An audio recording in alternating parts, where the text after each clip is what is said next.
श्री स्वामी समर्थ. नमस्कार मंडळी, स्वागत आहे तुमचे माझ्या यूट्यूब चॅनलवरती. आजचा दिवस तुम्हाला खूप छान सुखाचा आनंदाचा जाऊ हीच मी स्वामींच्या चरणी प्रार्थना करते आणि आज या नवीन व्हिडिओला सुरुवात करते.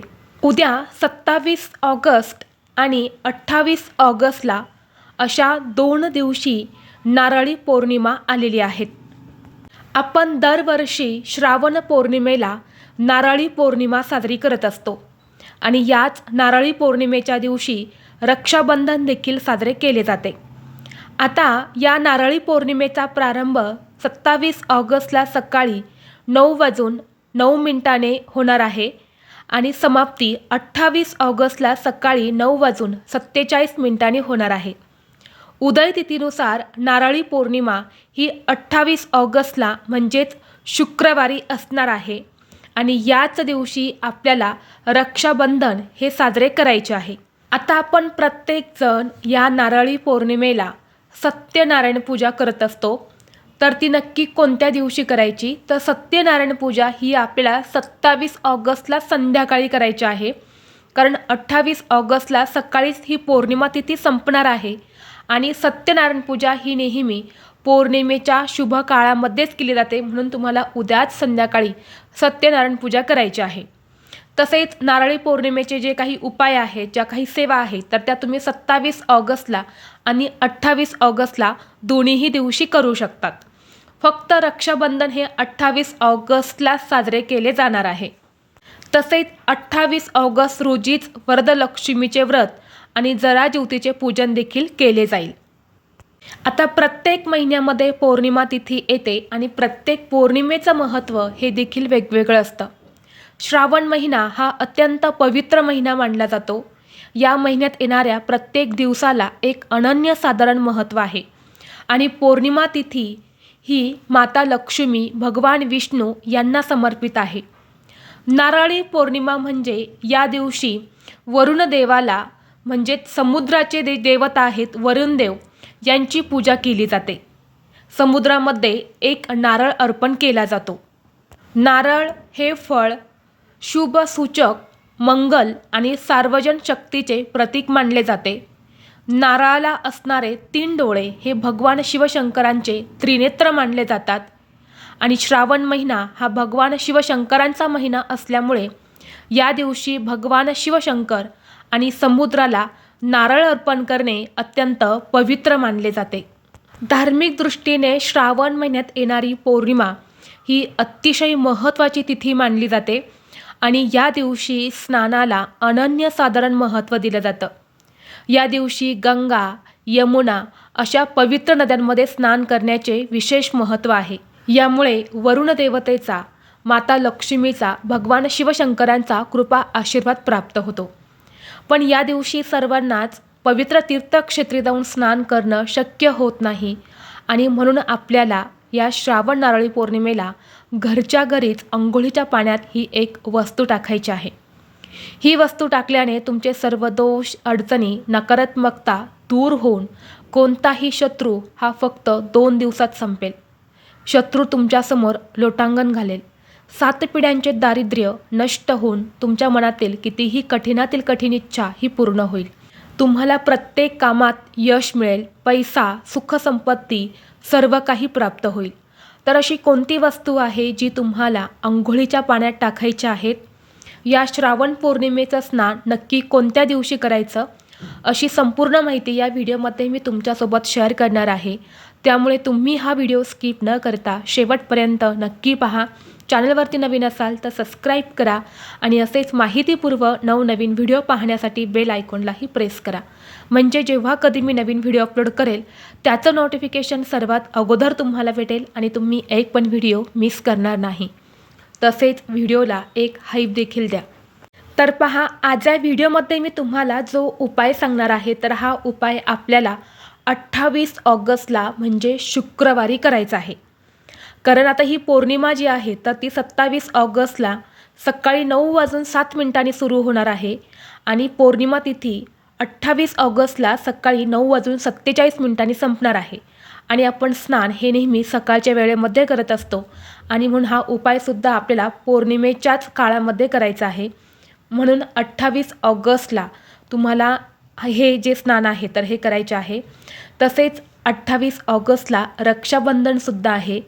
रक्षाबंधनाच्या दिवशी अभ्यंग स्नान केले जाते, कारण हा सण जो आहे तर तो भाऊ बहिणीच्या पवित्र नात्याचा सण असतो. या दिवशी प्रत्येक बहीण आपल्या भावाच्या हातावर पवित्र असा धागा बांधत असते आणि म्हणून यासाठी आपलं शरीर मन हे सुद्धा पवित्र असायला हवं आणि म्हणून या दिवशी स्नानाचं विशेष महत्त्व आहे.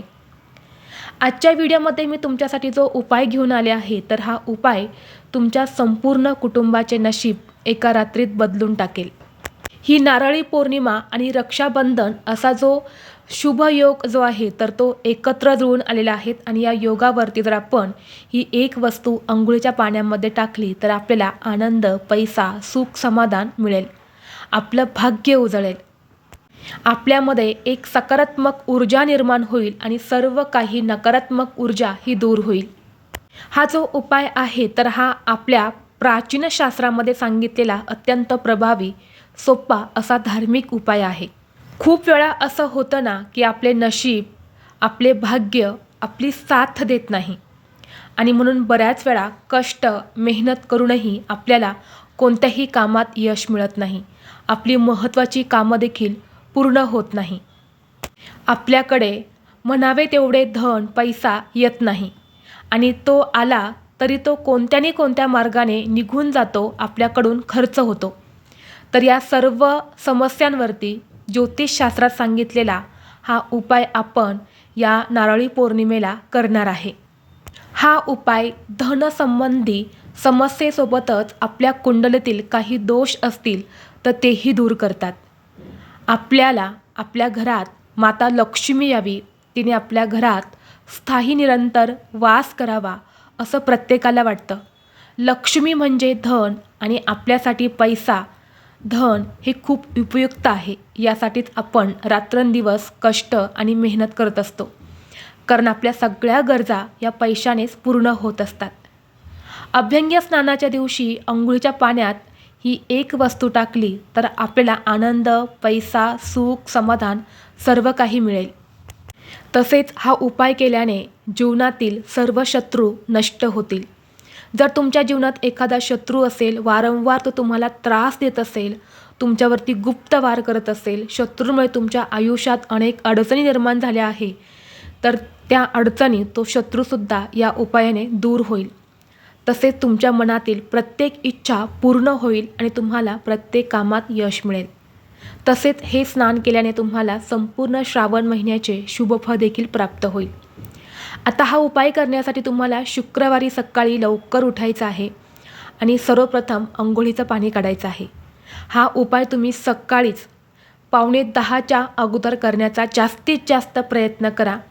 जरी तुम्ही पवित्र गंगेवरती जाऊन स्नान करणार असेल तरीही सकाळी 9:45च्या आत हे स्नान करा. आणि जे घरीच स्नान करणार आहेत तर त्यांनी ही जी एक वस्तू मी सांगणार आहे तर ती अंघोळीच्या पाण्यात टाकायची आहेत. तर सकाळी लवकर उठल्यानंतर अंघोळीचं पाणी काढायचं आहे.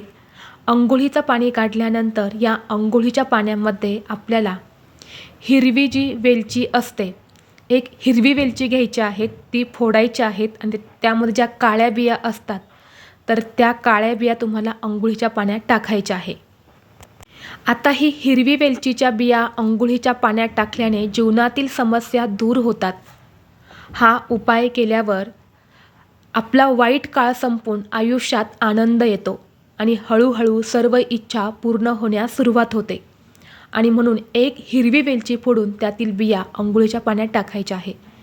यानंतर पुढची वस्तू आहे ते म्हणजे दूध.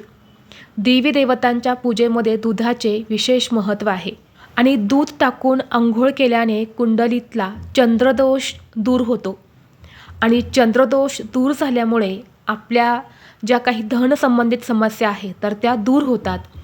तसेच दूध टाकून स्नान केल्याने आजारपण देखील दूर होते आणि आयुर्मानामध्ये आपली वाढ होते. म्हणून 1 चमच्याभर गाईचं दूध टाकायचं आहे. यानंतर पुढची वस्तू आहे ते म्हणजे गंगाजल. बघा, गंगाजल हे अतिशय पवित्र मानले जाते. श्रावण महिन्या इतकेच पवित्र हे गंगाजल आहे. जर आपण या दिवशी गंगाजल अंघोळीच्या पाण्यामध्ये टाकले तर आपलं शरीर, मन, आत्मा हा शुद्ध आणि पवित्र होतो आपल्यामध्ये जी काही नकारात्मकता आहे तर ती दूर होते आणि म्हणून तुम्हाला काही थेंब हे गंगाजलाचे अंघोळीच्या पाण्यात टाकायचे आहे.